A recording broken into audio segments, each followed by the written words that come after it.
All right. Welcome, everyone. Welcome to our quarterly event that we host. Conectado hosts with our prestigious partner, the Hispanic Association of Colleges and Universities, HACU, um, and my partner in crime here of these events, Richard Montes. So happy that you all could join us. For those that are going to be presenters today, thank you for taking your time. Thank you for always representing our communities that we serve. And I'm looking forward to a great conversation today. For those of you that are attending, my our hope is that you walk away with a better understanding of the overall what's happening in the environment today, because there's a lot going on, right? You can't turn around on a daily basis and not hear about AI or what's happening with our communities.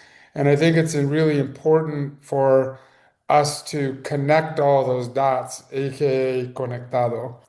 Um, so I'll turn it over to Richard in a second to introduce, but I also wanted to make sure we're walking away with an understanding of, what are and as I call them, the ships, right? How do you connect especially our rising stars to resources, to scholarships? How do they get introduced to internships or apprenticeships, which is something that is really, really coming back into mainstream right now? If you think back in the day, apprenticeships were a thing, and it was thought of Oh as yeah. plumbers, and electricians, and things of that nature. And now it's really around, yes, that's true, but how AI and artificial intelligence plays a role in that. So, thinking about the scholarships, the internships, the apprenticeships, and more importantly, how we continue to build relationships. Meeting right And now? so, we'll talk about relationships, the strategies that from our experts, and some stories that they want to be able to tell. So, with that, not taking any more time, I'll turn it over to Richard Montes, who is our Executive Director of Member Services at HACU. Richard, you want to say a few words? Yes, thank you, Guillermo. Appreciate your overview of what we're trying to accomplish through these quarterly events with Conectado. Hello to all of you on the broadcast. Many of you I know are HACU member institutions and representatives from some of our HSIs, emerging HSIs, and other partners across the country. I can't tell you enough how grateful you are that you have that we are rather that you have embraced in many ways this conversation that we're having about artificial intelligence. Over the last couple years, HACU has partnered with folks like Guillermo and Azi at Conectado to start to ask our member institutions, what can we do for you in the space of AI? And how can we help you begin to understand what the landscape looks like in higher education? The answer has resoundingly been, where do we start? Right? Because it looks different for everybody. Many of our institutions are just beginning to understand this space, and there's a few out there who are already doing some really great things. And so our goal here is to highlight best practices as we build and scale out the work that HACU is doing in AI. But of course, on the other side of things, we are very heavily focused on the success of our students through our student programs and other initiatives that we have as an association and highlighting all the great work that you all are doing. And so when Ozzy and Guillermo came to us and said, why don't we do a scholarships strategy and storytelling event for, everyone we serve, that's students, faculty, and staff, to understand what this landscape looks like, we said that's a no-brainer because it's right up our alley. And so thank you to Guillermo and Ozzy who have put in a lot of the legwork in putting this together, getting us these wonderful speakers that you're going to hear from today, and putting the content and program together. I hope that it's something that you all walk away with plenty of information on, and make sure that you are reaching out to us and working with HACU and Conectado to help move your institution along in your AI journey and, of course, in your storytelling journey. Thank you, Guillermo. Awesome. So with that, I'm going to quickly turn it over to the sort of the mastermind of this whole thing, Ozzy Tarula. Ozzy, can you maybe just quickly say a few words and then introduce our next section? Sure. Thank you, Guillermo. And thank you, Richard, for leading us in this webinar. One thing we did prepare for everyone who's attending today is a resource and tool guide for scholarship search. And that resource and tools are going to be presented today by our ambassador team, our Conectado ambassador team. Our Conectado ambassador team is composed of various students throughout their career journey, including Monique, Naphtali, and Brandon. And first, Monique will show us some of the resources, and we're all going to share this page that we created for you. I'll share it here on the screen, and I'll also share it on the chat that you can all click to see. But Naphtali, are you here? Yes, sir. Yeah, so Natali is going to guide us here, and I'll scroll down as you go through it. Natali, some of the scholarship resources really quick. We created this document that I included in the link, and it has 5 sections. These sections are resources for scholarships. The second section is for tools, and the third section is for strategy and storytelling, and the fourth section is some prompts that we provided for you that can help you search um, for your scholarships. And then section 5 is some of the next steps you can take. So Naphtali is going to help us with the first section. Well, how you doing? My name is Naphtali Bryant. I'm currently the Child Care Scholarship Coordinator for United Way of San Antonio, Bexar County, and I'm also It's what they very call an hard. HNIP. Um, Former alumni. I did the HNIP in 2014, and I did it through Adelante. So I've been connected with HACU now for a couple of years. But we'll go ahead and talk about some of the resources in order to get college funding. The first one that a lot of times people don't qualify for, not qualify, that they don't apply for is simply financial aid. For whatever reason, I have scholars myself that that's like the last place they go when it's the very first place you go is to financial aid. And one of the reasons why you should go to FOSFA is because when you're looking for need-based scholarships, oftentimes they go based off of your financial aid when you apply. So it's one of the first ones that you want to engage with. The second one is a newer one that I'm finding out about through this process. It's called Career One Stop, the Scholarship Finder. And it basically goes through the U.S. Department of Labor and helps you find more authentic scholarships. There are some scams out there, and you can go through them to actually find the more legal ones, I guess I'll say. You can also go to the U.S. Department of Education to find grants. Now, these grants are separate from the financial aid. So you have the federal financial aid, and then you can go through the U.S. Department of Education for grants. The key with those, neither one do you have to pay back. You want to remember that. So if you apply and you get them, you don't have to pay them back. Here's a big one. It's scholarship fraud prevention. There are some frauds out there and they do look legit and they know that college students are desperate for money and they make it look easy. Some of those are frauds. So if you want to check to see if the scholarship that you're applying for is a fraud, take them through the scholarship fraud prevention. And then if you want to scroll up just a little bit, one of the big ones is HACU, and HACU has a bunch of student programs. I tell my scholars all the time, hey, when you see the HACU come out, apply for every single thing, everything from HNIP through the ones they have with Capital One. There's one that's coming up this summer. That's a good one. And through their scholarships. And I also tell them, hey, you can also get an opportunity to go to one of the best conferences in the country, and that's HACU's. I went to the one in Florida, Richard, a couple years ago, so I can tell that from experience. They have the student programs, which is one thing. They also have scholarship programs, which is another thing. And so I encourage you all to go through there. They are legit. You can trust them and apply for those. The HNIP is a corporate internship. It goes, remind me, Richard, spring, summer, and fall. And they're 10 weeks, I Correct. believe. Yes, Correct. Okay, And 10 weeks. Melissa will talk about our student services programs too. She's gonna give us a full overview. But you're a great champion, so keep going if you want. Talk all about it. And as you can see, there's a couple others. There's the federal internships. There's the Capital One launch program. I think he got out of it. And then there's the Adelante Leadership Institute, which that's Richard, who I was a part of. I was with Adelante U.S. Education Fund. That's where I actually did my internship. And then there's the McDonald's Hacer, I hope I'm pronouncing that right, scholarship.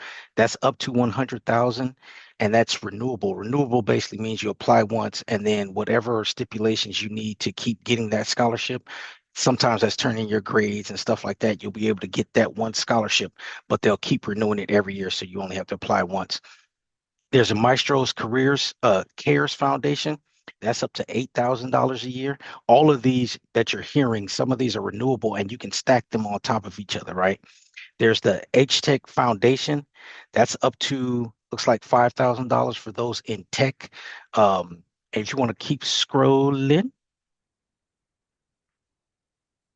you want to scroll down for me, Ozzy. There you go. Up just a little bit. There you go. Then there's the Dream US. That's the nation's largest scholarship program for undocumented immigrants. If you know of students, and I know it's a sensitive time when we talk about immigration, but if you know of students that are looking for funding, there is some, and the Dream US is one of the first places you want to go. There's the Immigrants Rising, which is another portion that you can get for funding. And like I said, I know this is a sensitive time, but there are resources for those, even if you have to work around to actually get them. And then there's some major scholarship search databases. These are ones that basically house several different scholarships. There's the College Board, which is the big future one. That's common. There's Fast Web. That's a common one. This new one, Peterson's, I played around with it a little bit, but if you could see, they have level funding up to 10 billion with a B dollars. You Wow. should be there today. As a matter of fact, when we leave here, I'm going there tonight. And then there's bold.org, which is another one. Scholarship Owl, which is another one. And then there's a big one that you can connect with a lot of people in, and that's Scholarship America, which houses quite a few different scholarships. And so when you're looking for scholarships, I would try these places first because they house a mass amount of scholarships, and then we'll talk about how you can what you can do once you start looking for those here a little bit later. Thank you, Ozzy. Thank you, Naphtali. And next is uh I think she is here, Monique. Monique, are you with Yes, us? I'm here. Yes. Hi, Monique. Will help us cover Hello. scholarships and tools, which start right here. Thank you, Monique. If you Yes. want to introduce You're yourself, welcome. please, Monique, Yeah, and then you can. absolutely. Hello, everyone. My name is Monique Lawler. I go by Mo. I'm currently a data liaison for St. Jude and ALSAC. I liaise between the data engineering and data scientists, and I am currently as a grad student as well with Western Governors University, studying data engineering. In fact, I am in my last term, so hopefully I'll be graduating soon. So I'm just going to Awesome. go over some. Thank you. I'm going to go over some scholarship tools here. First, we have the AI Opportunity Backpack, which is an all-in-one platform for finding tech and career-related opportunities. Of course, it's powered by Conectado, and we, as a former bootcamp alumni, have had really good access to this feature, and it's a really, really powerful. It's a really powerful tool that can kind of help you with jobs, internships, scholarships, mentorships, those boot camps, as well as apprenticeships.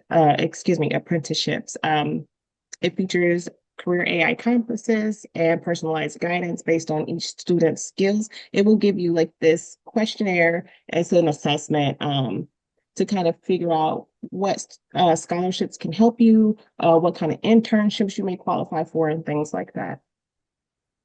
Let's see here. Next, we have Claude, which I don't know if you guys are familiar with, but Claude is a really good AI. Um, and it can help with personalized scholarship searches. It can also help you draft essays and provide like Socratic guidance for different brainstorming and help you streamline the process through applications, searches, help you create spreadsheets for fees and things like that that may be associated with scholarship applications. Nepali mentioned FastWeb earlier. FastWeb also offers profile matching. It'll help you create, I think it's a 19-point profile. So it'll personalize the profile to you and then use those bullet points that you've created to help you match scholarships that will align with what you want to study or what your circumstances may be. And one of the really heavy hitters that I actually didn't even know the background to this company, but I'm very familiar with the company, ironically, is CSS Profile. It's College Board. It's 120 years old, and they are actually the ones who created the SAT and AP classes that some of you may have taken. So this is a really it has a really long tenure. This company has been around for a really long time. So it's one of those that is kind of a tried and true thing. You can go on and help you create those. They'll help you create a profile. They'll help you with your FAFSA. Again, you can get information for SATs and other college prep courses that you may need. They also offer a lot of scholarship guidance. And some of the things that you can use to help organize and track will be Google Sheets, especially if you're not like an Excel user. Google Sheets is open, it's editable, you can share it with others to just build the tracking for whichever scholarships you're applying for, whichever colleges you're looking to gain entrance into and things like that. And again, Google is really integrated so you can sync that to your calendar. There are a lot of platforms that Google will talk to. And Trello and Notion are good pipelines for researching. They help you with drafting, reviewing, submitting, and then after you get that decision back, and they're best for multiple applications, like if you're doing 10 or more applications. We're gonna go on to storytelling here. So why storytelling matters. The key principle is that everyone has, those grades and test scores that may help them solidify that application process, but a genuine story will make you stand out amongst those other applicants. It's a good way to highlight why you may be trying to approve for that scholarship or what life circumstances you may be going through that may help you, show why that scholarship is more attuned to you specifically. So I'll go over a couple of the resources we have here. StoryCourse is for narrative resources. It helps with lesson plans. It offers interview guides, listening exercises, and it just helps students to kind of recognize the value of their own lived experiences. The College Essay Guide offers free examples, brainstorming exercises. If you can't think of anything that you can use to kind of apply for that scholarship, this can help you figure that out. Because a lot of us will say, oh, I don't know, I've never been through anything, or I never experienced this, or I don't qualify. But until you actually get into the weeds of everything, you really don't know. You may qualify for those. And it also offers super essay guidance for reusing one narrative across prompts, which a peer of mine will get into later, and then he's going to go over those prompts with you guys. And a lot of us, I don't know how familiar you guys are, but I love Grammarly. It offers real-time grammar, clarity, tone, style, and feedback, which is essential for those essays, especially if you find yourself writing multiple essays and you want to kind of like make them kind of stand out individually. You can use this to just tweak those, or you can use it to just offer a little bit more clarity and tone. But yeah, it's best used for final reading right before submission. And I'll go over those frameworks with you guys. When creating those essays, there are a couple of frameworks that are really useful. The first is the classic 3-act structure. You want to consider setup, who you were or who you are, what happened. The act 2 would be confrontation, how you responded, how that affected you. Act three would be resolution, like what changed, what did you learn, where did you end up, or how did that lead you to where you ultimately want to be. Um, and another, which is very similar to the classic three act structure, is the challenge, response, and growth. And it's best for essays that are about, I'm sorry, my brain is trying to like this right there. It's best for essays that are about adversity, and I've actually used this one. So it helps you clearly define the challenge, your specific response to said challenge or whatever life experience that you're highlighting, and then the resulting growth that you experience from that, and then how you can utilize that growth in your endeavors or where you're wanting to be. Yeah, that's it. Thank you, guys. Thank you, Monique. And we're going to review our last section really quick. Brandon, who's also part of our ambassador team, is here to explain a little bit about these prompts. Brandon, are you here? Yes, sir. Thank you, Ozzy. Good afternoon, everyone. I'm Brandon Matthews. I'm one of the other Conectado ambassadors. And so essentially, this section is for what it says. It's search prompts that you can take, you can fill in the blank and then enter your personalized information into any of the spots where you see the brackets. These would be prompts you would want to use them in whichever AI tool you're comfortable with, but as referenced above, Claude, ChatGPT, Google Gemini, etc. But so basically, you'll put your personal information into the brackets, and then it will serve, it's mainly a foundation to get you started. You're not going to want to copy and paste, just to use that for your essay, but it's use it more as a partner to help you develop your personal story, as Monique was referencing above. And one of the things, if you're lucky enough to attend a another session with Guillermo, that he always, one of his mottos that I love is "Why not me?"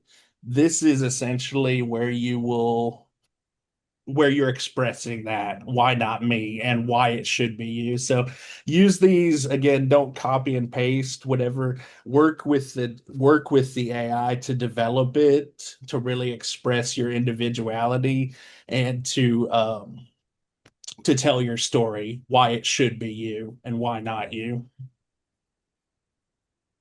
Thank you, Brandon. I And love that, Brandon.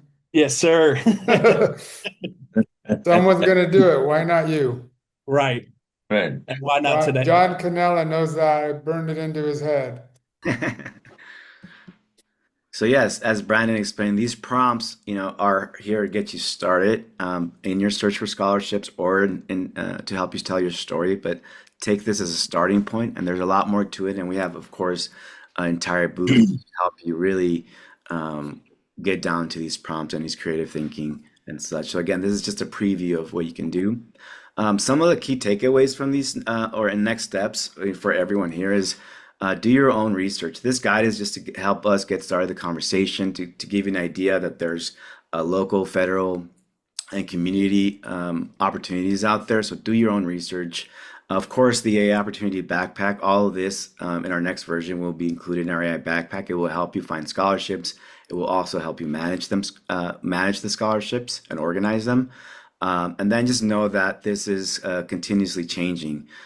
As much of our boot camp, this is something you have to commit yourself to continuous learning and tune in for more sessions that we're doing together with HACU and others. So I included a few links here at the bottom, a Conectado homepage, the Opportunity Backpack. If you want to contact us, that's a link there.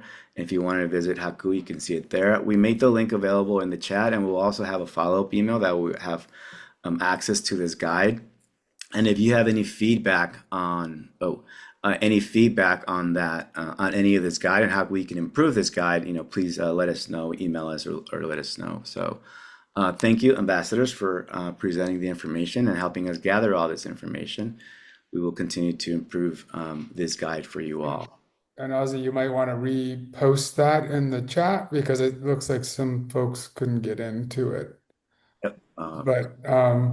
But thanks for that. And wow, what a set of resources and what a great presentation. And I think you all vibe coded this to make this happen. So this is amazing what you see here, these are like modules, and these modules can be accessed here, but also as the next phase of the AI Opportunity Backpack rolls out, these modules will also be available in there, and will help sort of guide you in some of the questions where you know what a is there an age cap or what have you. I think it's based on where you're at in your journey, and I would just say everyone's a lifelong learner, and at some point we have to learn all these skills. I think we're all at the same playing field right now, everyone in the AI space. So now is a great opportunity to jump on that train. And if you haven't, it's actually not a train, it's like a rocket ship. And if you're not on that rocket ship, you're likely going to be left out. There's a saying that, AI may not take your job, but somebody knows AI might take your job. So it's just to keep those things in mind. And I think we're now moving on to our next section with Simon Nascimento.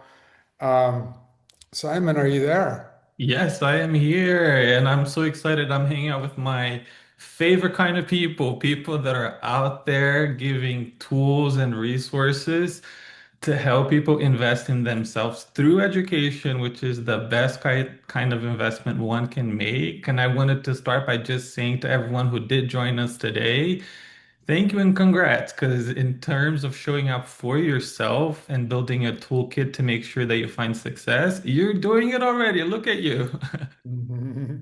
Why not us, right? Exactly. So Well, Simon, yeah, Simon, tell us about, what's your why line, and then give us a little bit about what Maestro Cares Foundation is, and what you're looking for in a candidate. Maybe you could start with why you. you know, working in scholarships is such a beautiful thing for someone that was lucky enough to have his life changed because of a scholarship. Many moons ago, before the gray hair, I was awarded a full scholarship to the University of Chicago. And that's when I left my home country of Brazil and came to America to study, and to be able to build a career making this an opportunity for others is a gift that keeps on giving. And here at Maestro Cares Foundation, I have the honor of running our scholarship program. We don't just invest in buildings over here, we really invest in tomorrow's leaders. Maestro Cares was founded back in 2012. International music icon Mark Anthony and his music entrepreneur friend Henry Cardenas started the foundation back in 2012 with the idea of improving the quality of life of disadvantaged children and communities across Latin America and the US. And we did that through three main pillars: housing, healthcare, and education. On the education piece, I mean, housing and healthcare, you can imagine as a foundation, giving grants to help, build a space where families can spend time while their little ones are going through a long treatment at a hospital nearby, or having an orphanage for children that are in between, like in temporary homes and things like that. But on the education front, the scholarship program is really the pillar and what makes us shine. When I think about the students that become Master Care scholars, I can tell you that it's not just that they have the high GPA, it's not that they can do well academically, but they tend to balance that academic prowess that they have with this commitment to changing their communities. Without us even asking, they are already thinking about what they want to study and how that's going to help them help other people. And if I think about how you tell someone's story, it's usually the type of people that instead of saying, and this happened to me, and this happened to me, and now I'm here, these are the people that say, because this happened and then this happened, I took all of these things to make this other thing happen for me. In other words, they are the protagonists, they really are the change makers, they're owning their stories. As I think about tips to help everyone navigate, as someone managing a scholarship program and someone that spent 12 years as a director of admissions at the University of Chicago, start at the closest place where you can get the highest level of information tailored to you. For those of you that are in school right now, that will be your high school counseling office. Or if there's a space in your neighborhood, in your community with counseling resources, that's the place to start because the pool of people that they need to help is smaller versus trying to go to a website or to a big company. And they know what's happening locally as well. Then you move to like state-specific awards, things that are available to everyone living where you are living. We talked earlier about federal aid. FAFSA, the first F, stands for free. If you like free money, if you're looking for it, the free application for federal student aid is That's out a there, that's a good thing to know. I thought right? it stood for federal, which People, you shouldn't sometimes leave. doesn't mean free. Right, you shouldn't leave free money on the table. I'll tell you, it's not a ton of money because it's government money and the government is not giving full rights to anyone. But it is the first place that universities will start taking funds from to try and build a financial aid package for you. That's why it is always to your advantage to have that data ready for universities because they want to build a financial aid package that makes it feasible for you to go there. Um, these types of, FAFSA, CSS profiles, and those things, these are the ones that help determine what kind of free money you qualify for. And then you, especially with all of the prompts that we shared earlier, moved and looked for organizations that share maybe your specific identity, your mission. HACU is a perfect example because not only do they have a few scholarship programs that are run by HACU, but they compile information on all of the other ones that are relevant for you as well. The Hispanic Scholarship Fund is another place where you're going to find a lot of information. You already heard about Maestro Cares Foundation. Our scholars, they qualify for up to $8,000 per year. Our application is opening later this month on March 25th and will stay open until May 25th. And these $8,000 awards are for current undergraduate students. So if you haven't started school yet, you're going to be starting in the fall. This isn't for you yet. But if you are in college and maybe there's a gap in your financial aid package, or you have a loan that we would love to replace with funding that you don't need to repay, we are here for you with our scholarship. And again, it's going live on the 23rd. Um, I'm also thinking about your winning strategy here and trying to give you all a sort of mental checklist of things to do. Before you decide on anything, before you write a word on any essays, I think you would do a service to you and your family by going to the specific universities that you're thinking about and finding their net price calculator. It's been a few years now since all US colleges and universities have been mandated by law. You have to have a net price calculator on your website that is specific to your institution. And the way it works is as long as you enter the information about your family's finances to the best of your ability, you should get at the end a very, very close approximation of what a financial aid package from that institution would look like, including the breakdown. What part of that financial aid package would be money that I don't have to pay back, like a grant, or what part of it would be a loan that I do have to pay back? What part of it would be the expectation that I work while I'm studying? Sometimes that's there too. But the net price calculator is going to be a useful tool for you.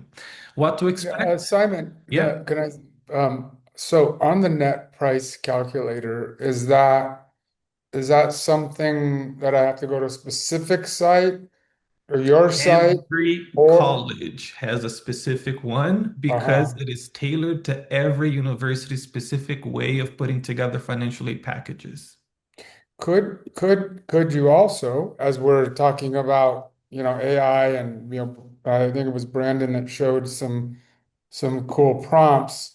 Um, could you also ask for example, Gemini, to help you across, maybe I want to go to look at 10 schools.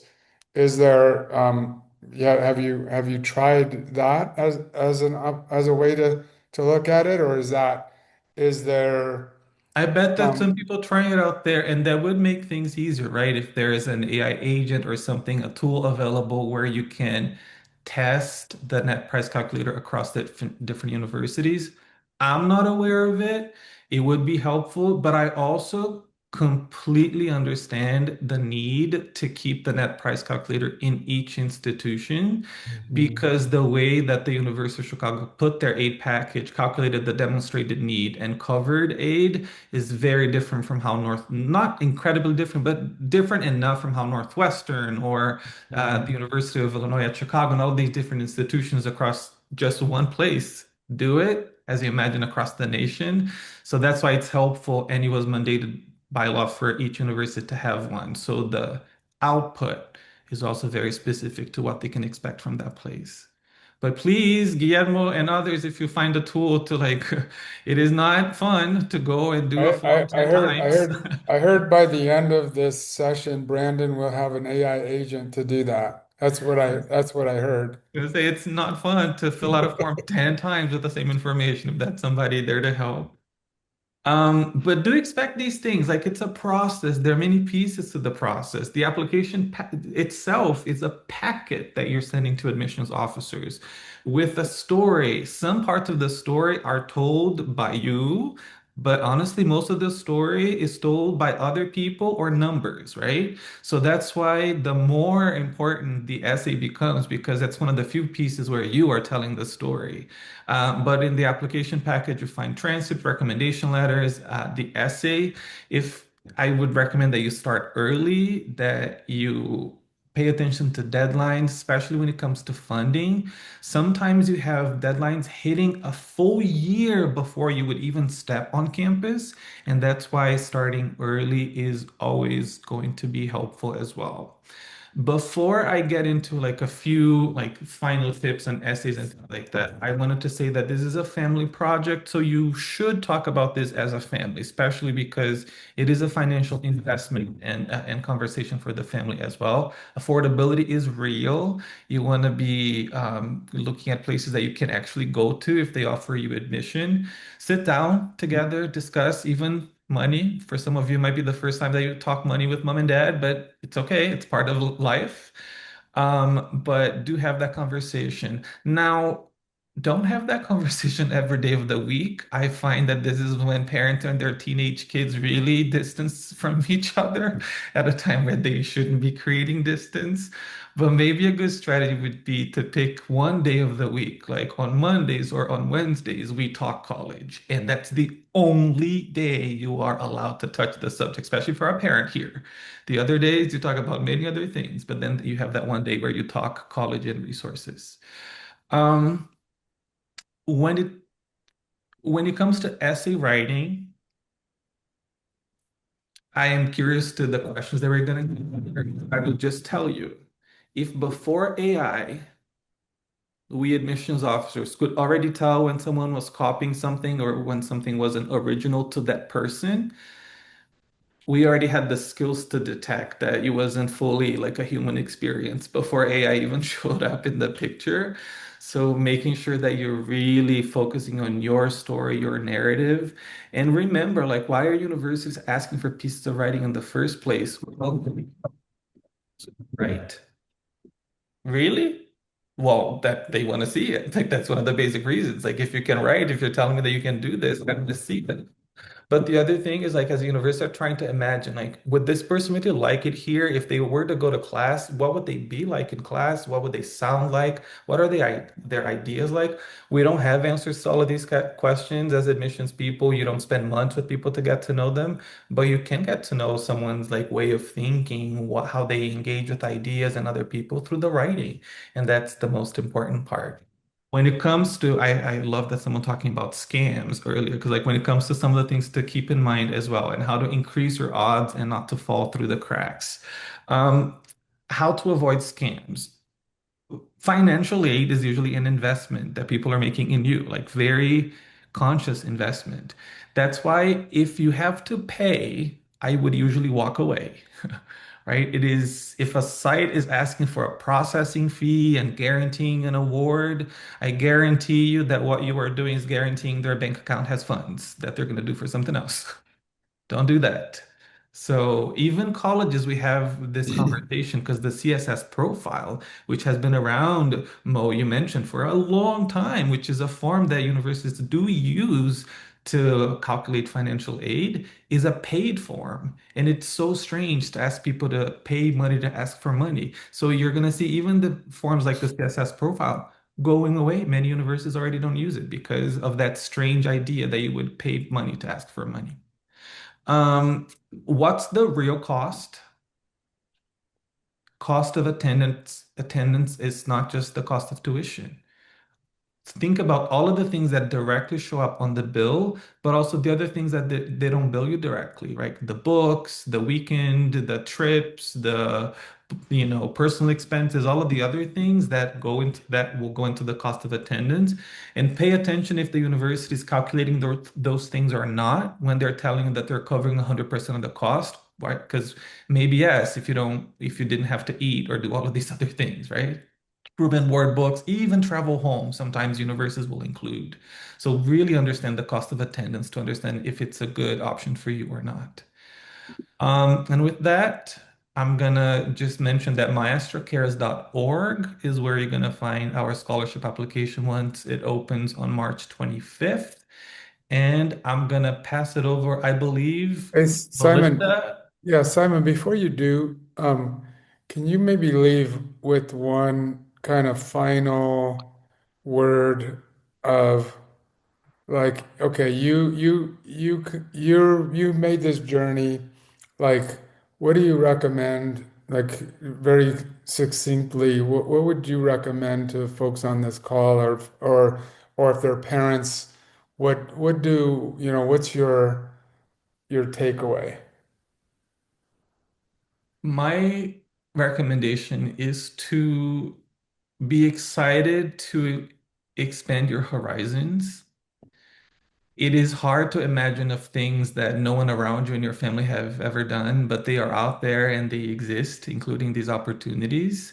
So as you think about this process in particular, lead with curiosity and lead with good energy, knowing that whatever has happened to your family before shapes who you are now, but not the opportunities that are available to you. Like, this is the fun part about this process, figuring out that, wow, there's a ton of people and places out there that not only recognize who I am and my type of experience, but they're going out of their way to invest in people like me and allowing me to invest back in myself and my community.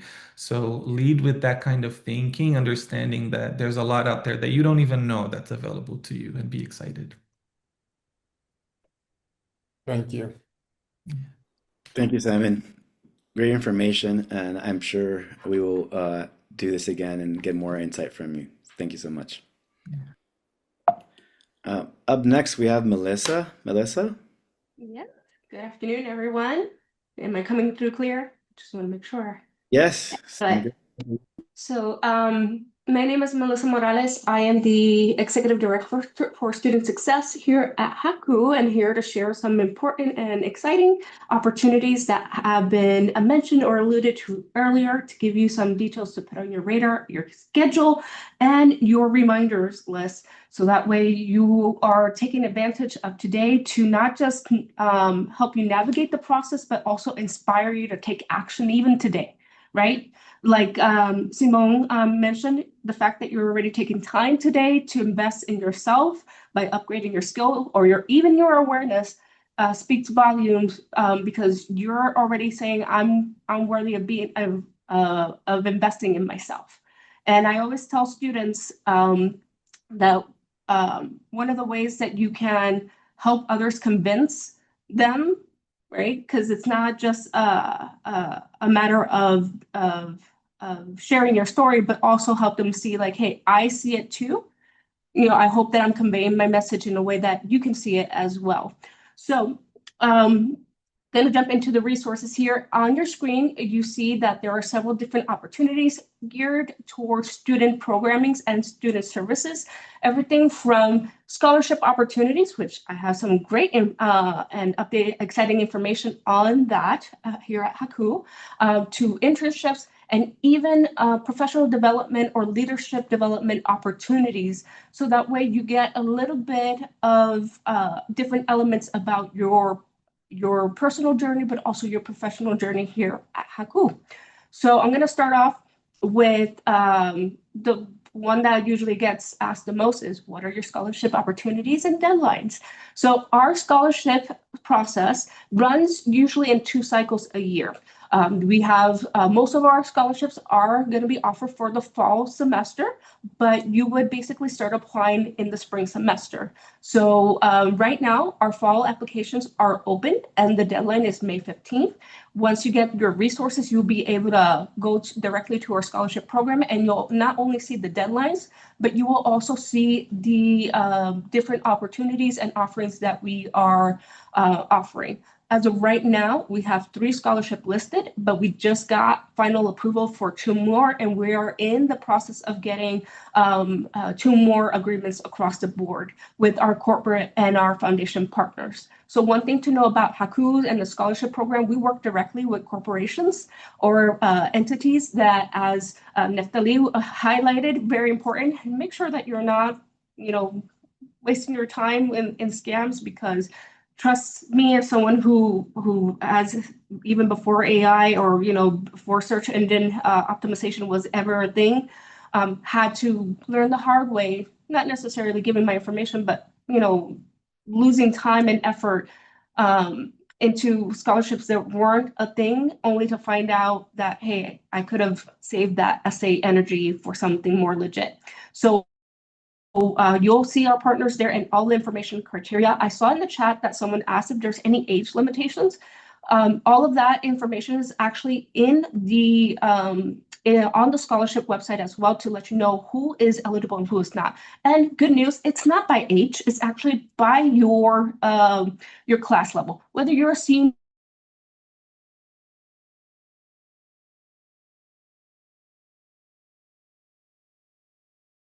Did we lose Melissa?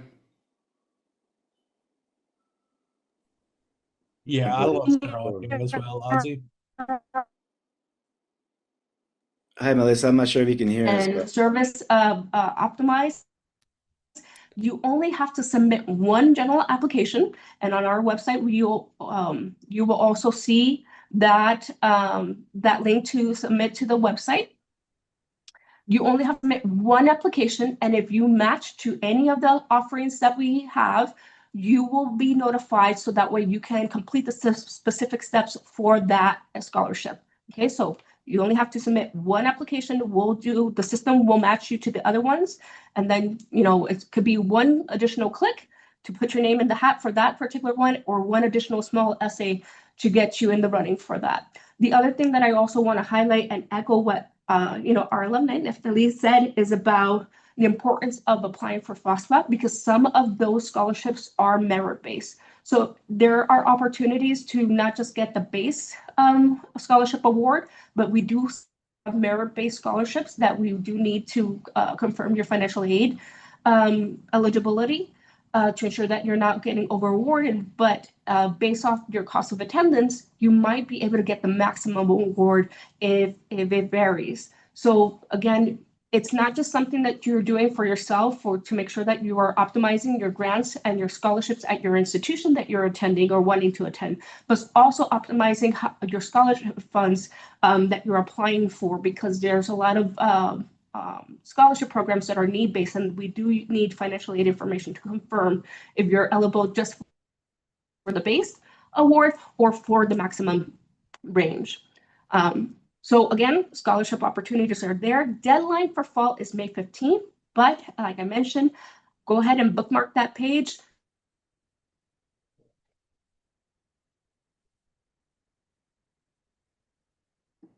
yeah, I think she froze again, or her connection froze. Because we'll keep updating that. That's scholarships all year round. Hey, Melissa. Then Hey, Melissa. the You might want to best go. You recommendation might for want to. this point. Melissa, if you can hear me, you might want to turn your camera off. Okay. Oh, oh my goodness. My Yeah, connection is disconnected. Do you know where I last left off? Yeah, it's very spotty. about Oh 15 no. seconds was, yeah, I'm sorry. Okay. No worries. I'm going to give you the scholarship rundown in 10 seconds. Yes, Applications are open. Melissa, Applications for fall are currently Melissa, open. Melissa, Oh, maybe if you want, try turning off your camera to save some bandwidth, and then Yeah. we can just hear you. how Yeah. about now? Yeah. yeah, Okay. Okay. Thank thank you. you. Yeah. All right. So is it better? Is it clearer? Yes, we can hear Okay, you clear. gotcha. Mhm. Thank you. Thank you for spotting me on that. All right, so to give you the rundown on scholarships, so that way we can move to the next points. Fall scholarships are open. Deadline is May 15th. We have several opportunities that we are offering. You have to only submit one application. Once you complete your application, if you match to any of the offerings that we have for that cycle, you will get a notification to submit additional information to be considered for that scholarship. We also offer scholarships throughout the spring semester. So that will those applications usually open up in August. So the best thing that I can tell you is go ahead and bookmark the scholarship page, sign up to our student newsletters, and make sure that you are following on social media, because if anything, you will see those postings every time that we have a new offering. Okay, hopefully I was able to capture my spiel from that.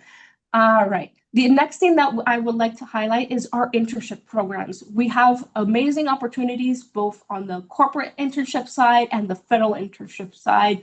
I'm going to highlight the federal internship side because we actually have a deadline coming up tomorrow. If you're looking at being considered for the summer 2026 deadline, you can see on our website the available positions so that you can explore and see if there's anything that appeals to your career pathways or your interests. And that way you can also see where they're located. On the other page, and if you click on those as well, it'll give you additional details. But the other thing to note is that in addition to the deadlines, there's also when the session starts and when the session ends and how long the program is. So that way you can plan ahead and make sure that you're able to commit if you're selected to these, because they are very sparse opportunities, but very fundamental and great opportunities that HACU has been offering and working to champion for over 30 years in the federal internship space. You also have details on the benefits, compensation. Yes, it's a paid internship. Eligibility criteria, again, that commitment part, because these are very competitive. And any other quick tidbits and guidance on how to ensure to make the most of your federal internship application. If there are any questions about this, we also have a contact us at the end of this page that will connect you with our federal internship team, so that way they can help you navigate through that and prepare you to ensure that you're submitting a good application before any deadlines.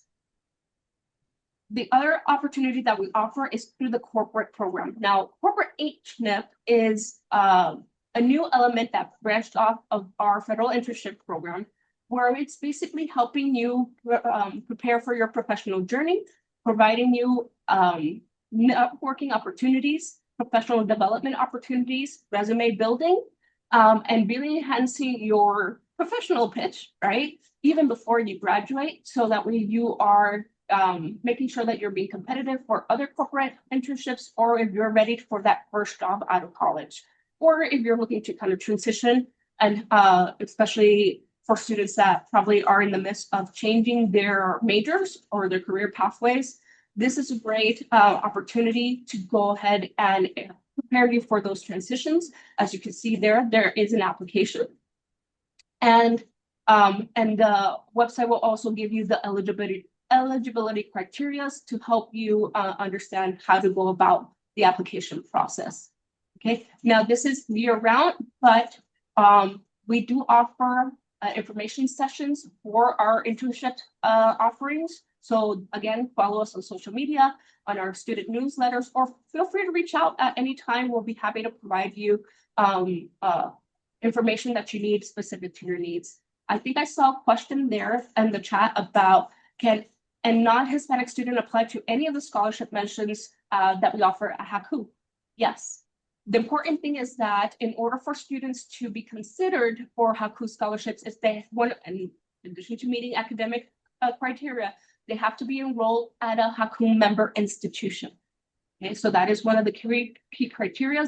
But if you are part of the HACU membership directory, if your institution is listed on there, any student at that institution is eligible to apply to our scholarship. So it's not just Latino Hispanic students. We want to make sure So that any student that is enrolled in a HACU member university or college is eligible. correct. Okay, perfect. That's awesome. And yes, and we have links on our scholarship website to help you check the member directory to let you know if your institution or if you're exploring institutions that you will want to attend. You can also see if those prospective institutions are on the memberships. And that's actually one of the things that some high school students or undergraduate students looking to move into grad school have come to us and asked about. So there you go. You can put a few keywords, organization name, and it'll let you know if that institution is a member or not. Fantastic. All right. The next thing that I kind of want to highlight is, like I mentioned earlier, there are student professional and leadership programs like the Capital One Launch program. That is a summer immersion experience. And I believe the deadline is coming up March 16th. So if this is something that you're looking into, it is a in-person immersion experience held in their headquarters in Virginia. If not their headquarters, at least their financial headquarters. And it'll also cover any travel expenses, hotels, and as you see there, there's a stipend to go about that. And one of the things that students get out of it is not just the immersion opportunities, but also direct connection with Capital One in terms of their internship or their full-time positions. Because again, you're being selected to partake into this mentorship and leadership program that they're offering, and they have partnered with HACU for several years to go about it. The page will also include qualifications, qualifying majors, an ideal candidate profile, which is also one of the most common questions that we get, to help you prepare to see if this is something that not just that you may qualify, but is this something that you want to pursue? Right.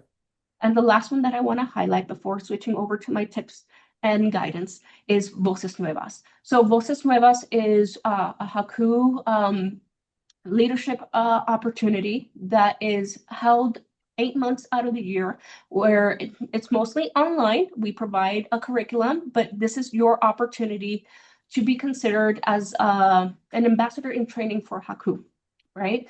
The upcoming 26-27 cohort applications will open up on April 13th, closing in June 12th, and this is scheduled to start in August and will run through August 2026 and run through May 2027.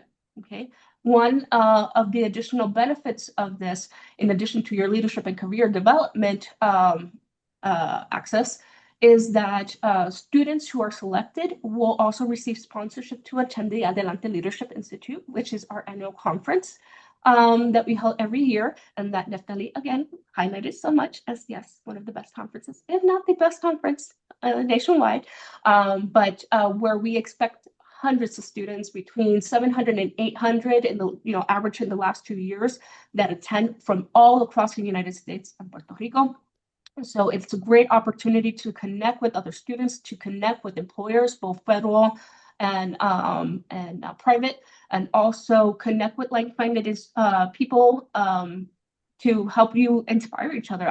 One of the things that I always take away from the conference is the energy that students come out of it, because they, for 3 days, they are solely investing in themselves in a room of other students, right? Other colleagues, that are also willing to invest in themselves and wanting to invest in themselves and pursuing the same type of drive that they want to take out of their goals. So it's a very inspiring space to share with. And it's one of my biggest takeaways, in addition to the great opportunities to connect with employers, to really prepare for the conference, to prepare for those internship and interview opportunities, because yes, we do offer those throughout the conference as well. But it's a really important opportunity to understand your why, which is where I'm going to go into the tidbits. Hey, Melissa, can you close us off in like a minute? So Yes. we need to move on to the next section, but this is amazing stuff. But we only yeah, please. So the thing to highlight what Simone said is, it's important of owning your story, because you don't want others to dictate what that story is. But the biggest thing that I get asked as students is, how can I make sure that I'm submitting, a solid application, scholarship application or internship application, is you need to take a minute to understand your why. If you're not able to understand your why, you're not able to tell your story accordingly. And I've always said that when it comes to AI, data, other tools, data should inform us, not dictate us. We get to, yes, we use our tools to our advantage, but we cannot give up our why, right? So the best thing I could give you is take a minute to breathe, like just you're doing today. Why do I want to do this? Why do I want to do the work, right? Knowing that I can't control the outcome, but I do believe in myself. I do believe I'm worthy of these opportunities.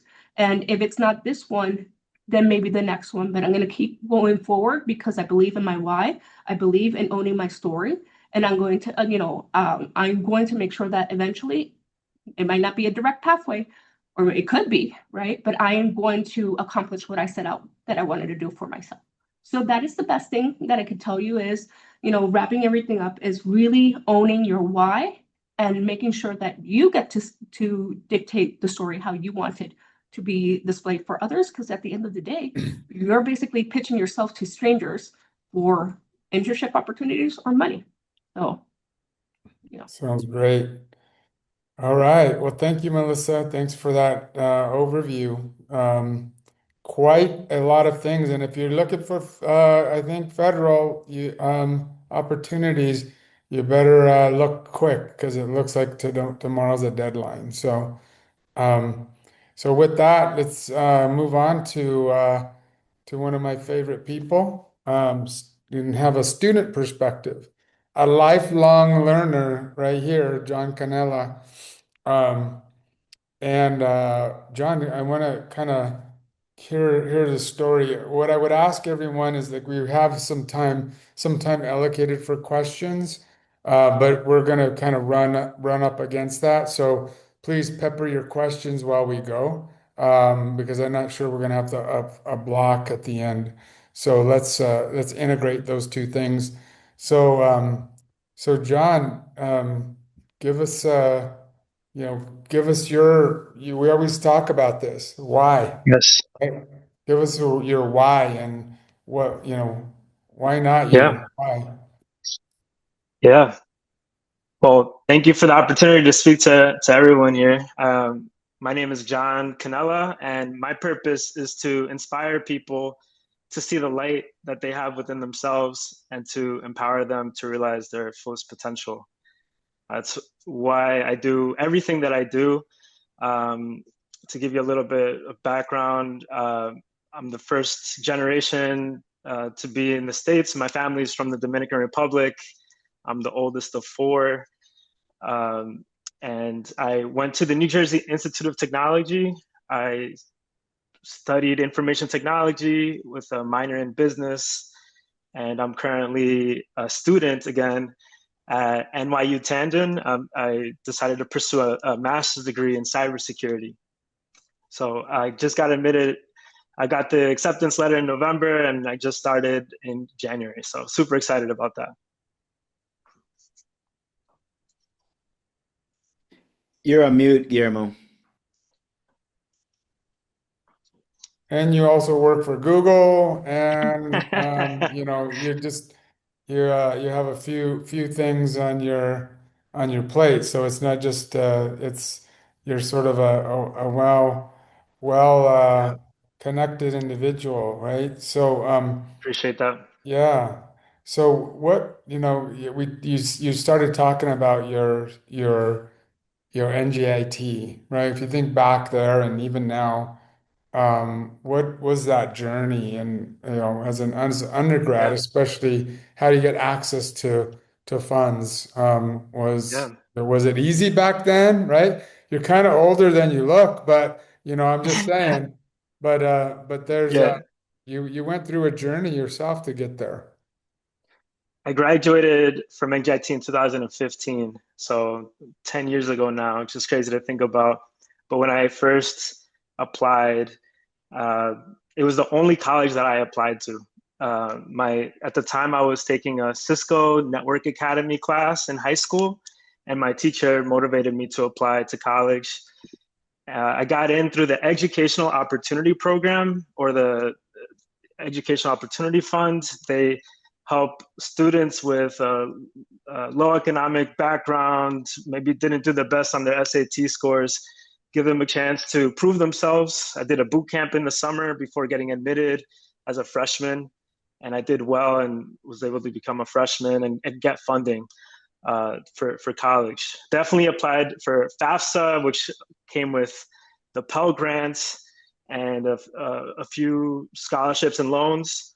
To give you a little bit more insight, I think around sophomore year, my mom, she became a Spanish teacher. At the time when I first applied to college, my dad was the only one that was working. My mom, she was, after raising 4 kids, was doing school part-time, and she graduated from college the same year that I graduated from high school, and eventually was able to get a job as a Spanish teacher at a high school. And even though that was great for my family, it made me get disqualified from my Pell Grant.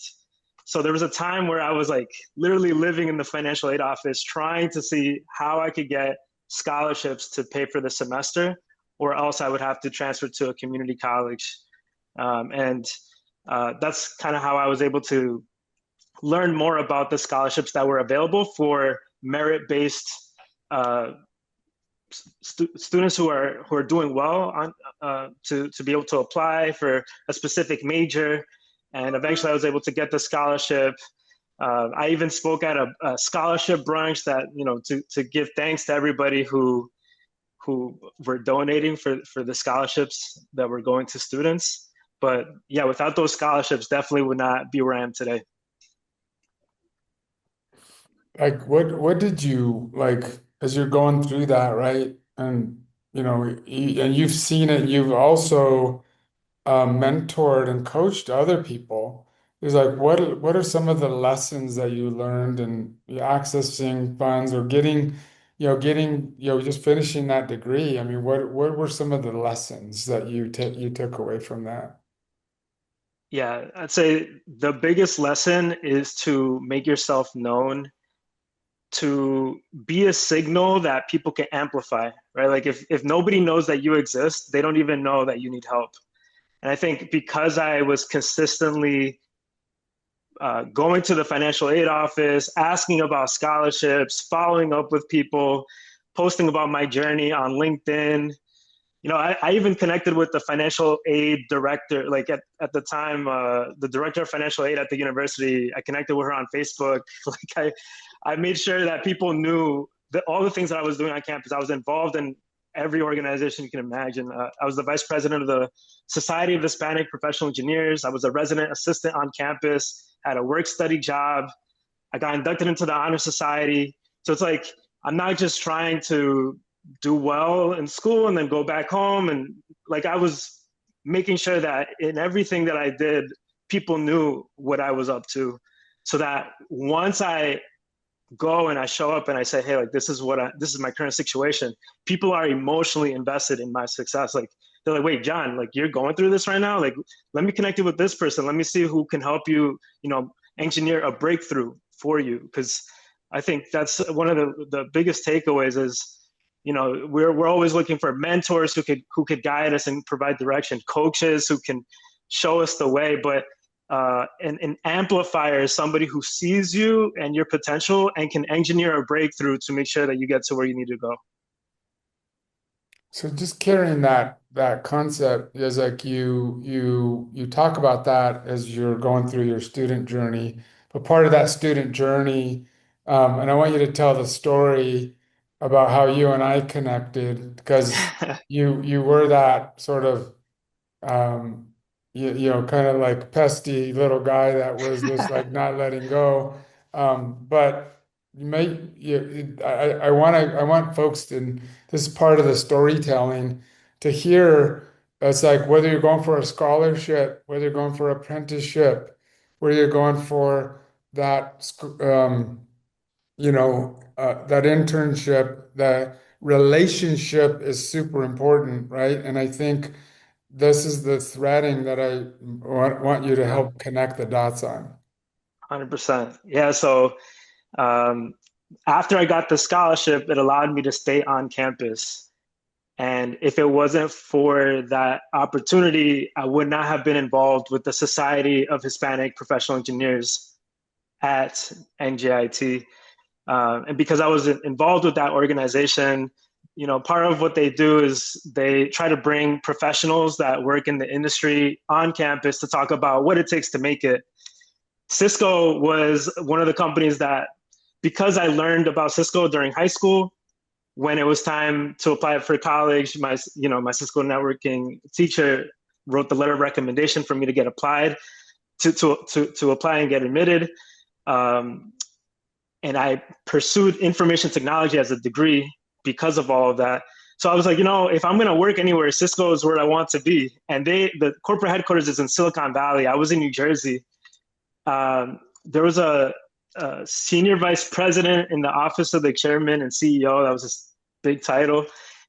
His name's Carlos Dominguez. He came on campus at NJIT and he talked about the Internet of Everything and how Cisco's changing the world, interconnecting devices together. I knew he was going to go, and because of me being proactive and going to these events, I knew what it took to write a resume, how to give an elevator pitch, how to dress well.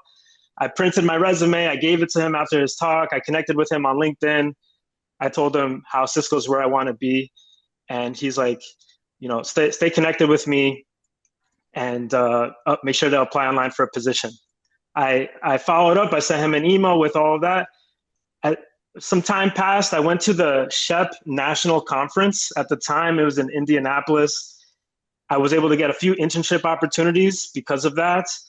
And during my time at the conference, and I used those internship opportunities as leverage. And I went back to Carlos at the time and I said, hey, Carlos, I just came back from the conference. I have these 2 internship opportunities. I haven't heard back from Cisco. I applied. Long story short, after going back and forth, he eventually connected me with Guillermo, and he called me and we started talking about internships. And at the time, my offer deadline for the internships was approaching. I told G at the time, hey, I got these 2 internship opportunities. If Cisco's where I want to work full-time sometime in the future, which internship opportunity should I pick? And he's like, look, if you want to go more business, do this one. If you want to be more technical, do that one. I was like, I really am grateful for your advice, but Cisco's really where I want to work. And he made it possible to engineer a breakthrough and connected me with the recruiter who was recruiting for internships. And a day before one of the offer deadlines for one of the internship opportunities that I had an interview. I did well during my interview, and the following day received an email that said, congratulations, you got accepted for the internship opportunity at Cisco, and was able to move from Newark, New Jersey, and all the way to Silicon Valley to start a job as an intern, an IT engineer intern at Cisco. Completely life-changing for me. I mean, think back, I was working a work-study job, making like $7.75 an hour, trying to like envision what life would be like working in Silicon Valley. And now, using that as the foundation to where I am now. I mean, I would not be at Google today if it wasn't for the following up and being consistent and trying to surround myself with people who believed in my potential. So I'd say to wrap that up, make sure that people know that you exist, and consistently, like when people say no to you, like think of that as a not right now, not a no forever. Like your time is coming, and you just have to keep moving forward. You can't lose if you don't stop. So that's one of the things that have helped me get to where I'm at. Yeah, and it really, I mean, I tell the story better, but I have a version of it as well. But what I wanted you to share with that is, if you think about that journey, and why I'm sort of, kind of laying it out this way. Think about the ships. You started off with that sort of tenacity and an attitude around how you get a scholarship. Then you said, you know what? Now I know the next phase of that is, how do I get an internship? And that same, drive and that same ganas and that same tenacity was there. And I know because I experienced it on the other side of that. But then you go, it's like, you're all the while you're building the relationships with the SHIP organization, with NJIT, with Carlos Dominguez, with Guillermo Diaz, with dot dot dot dot dot, right? So those are the ships that keep building. Um, and now you're sort of like full circle, not only, sort of connecting and helping others along that journey, but you started all over again with NYU. Um, at NYU, what was that? I mean, all of a sudden I see a post of you saying I got into NYU. It's like, so what was the thought there? One, two, how did you get, was it a scholarship, or is it Yeah. self-funded, or how are you going about this next phase, and maybe a little insight there? Yeah. So I never planned on getting my master's degree, to be honest. I I always thought about like all the work experience that I've acquired thus far. I got a bunch of certifications that are within my niche in cybersecurity. But while I was at work, there was a info session that was done by NYU Tandon School of Engineering about this Cyber Fellows program, and it's an initiative to bridge industry talents to academia. And they talked about this scholarship for cyber fellows that was ending in spring 2026. So the scholarship was in place from 2019 was when it started. They were trying to address the cybersecurity gap that was in the industry. And now that the scholarship was ending, I was thinking, wow, like this is like a right place, right time. I felt like I wanted to consistently put myself in places where I'm not living in a place of comfort. I feel like I'm always learning on the job, obviously, but when you're constantly putting yourself in places to struggle proactively, you like expand your mind to figure out like what's possible. And the industry is changing so much, and I didn't want to stay stagnant. And I felt like being in a place where you're learning for the love of learning is like a great environment to be, versus like you're expected to know things when you're at work, right? So like I'm in both worlds now, and it feels great to be back into that grind of studying again. So when I applied to NYU, I had to give a reason why NYU was a place where I wanted to be and how I feel like I was going to contribute. Eventually was able to get the Cyber Fellow Scholarship, which covers 75% of the tuition. And then because I work at Google, they cover the remaining 2/3 of that. So altogether, it's about a 90% tuition coverage, and I'm going to pay almost like $6,000 for the whole out-of-pocket cost for the NYU master's program. So That's pretty good. I felt like that was a no-brainer to take up. Hmm. Yeah. No, that's awesome. And that's I think, obviously, for folks on this call, John and I are very connected, conectado for quite a long time.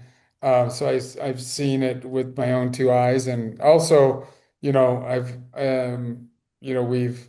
we've sort of, as he always says, we're on the journey together. And I know there's some questions in here, like one from Marcela, who talks about having a big gap in her, you know, in her, with life transitions and whatnot, and now going back to school. Um, trying Yeah. to get scholarships and internships and folks seeing those gaps. And I would say first, there's a lot of resources here that you saw today. And second, I think there's a lot of people, I don't know, John, what you would have to say to that, but there's a lot of relationships, I think, get connected. And also think about, like, how there's a lot of folks that have been in life transitions and now they're starting their own thing. They're starting their own, whether it's a nonprofit to take life lessons and apply them and help others, or connect with other people to look for resources to help look, that continuous learning. But there's a lot of resources that we talked about today. But any thoughts or ideas that you might have? Yeah, I feel like there's never been a better time to be a builder. So if you're any idea that you have about what you want to see in the world that you felt like would be amazing to see, that something that solves a pain point that you currently have, I would say leverage the AI tools available to you, whether it's Gemini, Claude, or ChatGPT, to start executing on that vision that you have. And then as you highlight anything that you're working on during scholarship applications, that shows the grit and the determination to get ideas into real life things that people could use. There's so many tools out there.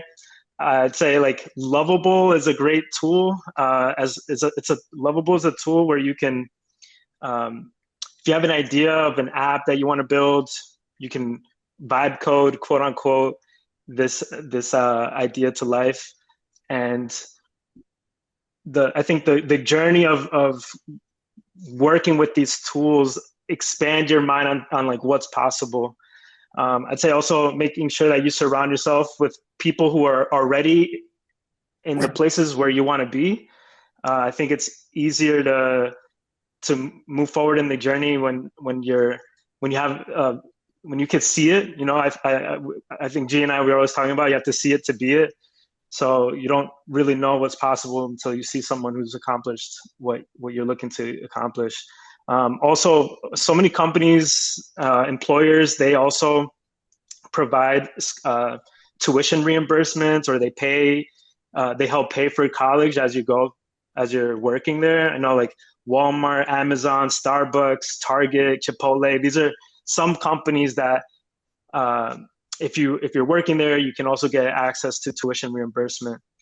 If you're already a college student, going to the financial aid office, but also going to like the head of your department for your major, they're a wealth of knowledge for resources that you could get plugged into, for things like scholarships. And yeah. Awesome. Well, John, I think I think I'm stuck with you for life. So I'm gonna have to kind of deal with it, or you're gonna have to deal with me, one of the two. But as always, thanks for joining us and telling your story. I think it's something that people need to hear. It's inspirational for the folks that are behind you. And the one thing I would say with Marcela on that, you have a story right there. Just you outlined your story. Actually, that I think Brandon laid out some prompts. You could take that and prompt it, and and see what it comes out with, and Yeah. see how it says what are some of the key insights that it would help you get. And again, build the relationships here. Hopefully there's a few folks that you can connect with and help, especially with the HACU side. With that, Richard, any last words? I know we're running out of time. Well, hopefully not last words, but maybe just final comments. Yeah, any final comments on this webinar? Yes, thank you. No, I echo much of your sentiments, Guillermo. I'm really excited to be able to see this kind of event come together through our collaboration and our partnership. To all the speakers who have participated today and provided this really important insight for the folks listening in, thank you very much.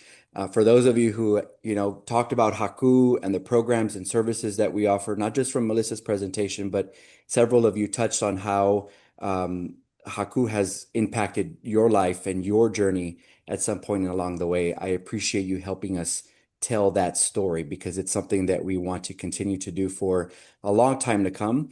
And for those of you who don't know, the association is celebrating 40 years in 2026, 40 years of advocacy and programming that have helped move the mark in people's lives. So thank you all for being part of that journey and for supporting it. And you could join us in San Diego. Yes, I was Yes, just going to right say, here, beautiful San Diego, where I'm at. join us in San Diego for a big 40th anniversary party. Funny enough, I also turned 40 this year, so hey, we'll have, a birthday party and an association celebration There we go. conference in San Diego. I would also say, connect with us on LinkedIn, connect with me on LinkedIn. And also while you're on LinkedIn, if you have a takeaway from this webinar, post on it. Post on it. It was what did you learn? What did you take away? Because that also helps us understand what's important as we do the next ones, and what do people want to hear. But if you're on LinkedIn, go ahead and post about it, connect with us, and thanks for joining us on this well-needed topic.